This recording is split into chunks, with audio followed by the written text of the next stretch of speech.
L'endodontie, en quoi cela consiste?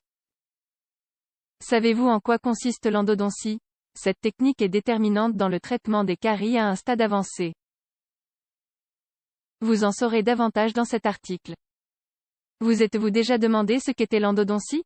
Il s'agit d'un traitement dentaire qui a lieu lorsque la carie a atteint un stade suffisamment avancé pour que l'on ne puisse plus la traiter avec un plombage. En effet, elle est trop proche de la pulpe ou du nerf de la dent. Quand la carie est très profonde, elle provoque une nécrose de la dent ou une inflammation du nerf, appelée pulpite.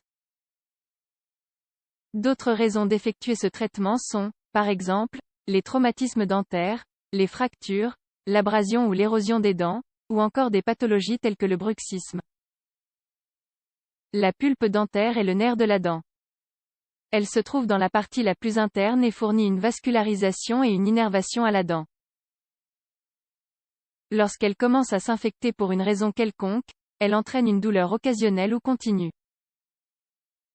Généralement, elle commence à se manifester avec des gênes au moment de mordre ainsi qu'une sensibilité au froid ou à la chaleur, que l'on appelle pulpite réversible. Cependant, quand la douleur est permanente, prolongée ou augmente pendant la nuit, on parle de pulpite irréversible. Technique avant l'endodontie. Avant de réaliser une endodontie, il faut toujours essayer de sauver la dent avec des techniques moins agressives qui comprennent une protection pulpaire. Il s'agit d'un traitement qui est effectué à l'aide d'un plombage provisoire qui nous permet de récupérer la dent de manière conservatrice. Cela pallie les dommages pulpaires qui sont encore réversibles. Un recouvrement pulpaire, c'est un moyen d'isoler la pulpe exposée grâce au nettoyage de la carie sous le plombage, en utilisant une couche isolatrice médicamenteuse. Une pulpotomie, il s'agit d'un traitement qui consiste à éliminer partiellement la partie superficielle de la pulpe, puis, à recouvrir la pulpe exposée avec des substances médicamenteuses. Comment se déroule l'endodontie? Il s'agit de l'ablation complète du nerf de la dent affectée. L'endodontie a lieu sous anesthésie locale, en éliminant avec des limesses dentaires le tissu nerveux des canaux radiculaires. Les limesses dentaires peuvent être soit manuelles, en effectuant les mouvements de rotation à la main, soit rotatives. Autrement dit, elles sont fixées à un moteur endodontique qui fait tourner les limesses doucement. Les différentes étapes sont anesthésie locale de la dent à soigner, ouverture de la dent jusqu'à atteindre la pulpe, élimination du nerf des canaux et désinfection, remplissage des canaux avec du matériel synthétique, radiographie de contrôle pour vérifier que le traitement a été effectué correctement, reconstruction de la dent. Peut-on envisager l'endodontie chez les enfants?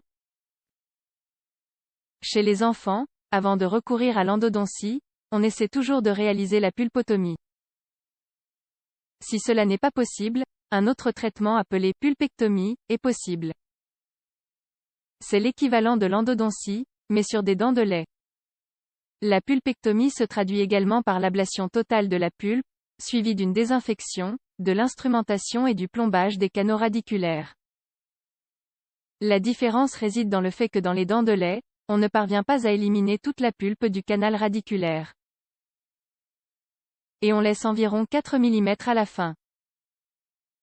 Ainsi, nous évitons les éventuels dommages dans le germe de la dent permanent qui se forme par-dessus la dent de lait. Inconvénient de cette technique.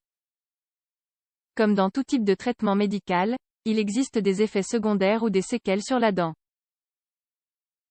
On trouve par exemple fragilité et risque plus grand de fracture, changement dans la tonalité et la translucidité de la dent, petite cicatrice radio-transparente qui ressemble à une inflammation permanente à l'extrémité de la racine. Que peut-il arriver après l'endodontie? Suite à une endodontie, la douleur devrait disparaître car le nerf de la dent a été éliminé. Cependant, il est très fréquent que l'inconfort se prolonge jusqu'à ce que le traitement se stabilise. Environ 2 ou 3 jours après sa réalisation. Par ailleurs, il existe certains cas dans lesquels l'endodontie n'est pas le traitement définitif. Soit en raison de son échec, d'erreurs humaines, soit en raison de l'anatomie de chaque dent, des infections, etc. Si c'est le cas, le traitement indiqué est alors la réendodontie. Cela consiste à remédier à l'obturation des canaux, les nettoyer de nouveau, désinfecter et ensuite les boucher une nouvelle fois. On évite ainsi l'extraction de la dent. Finalement, Ce traitement nous permet de conserver la dent dans la bouche même si elle est très abîmée.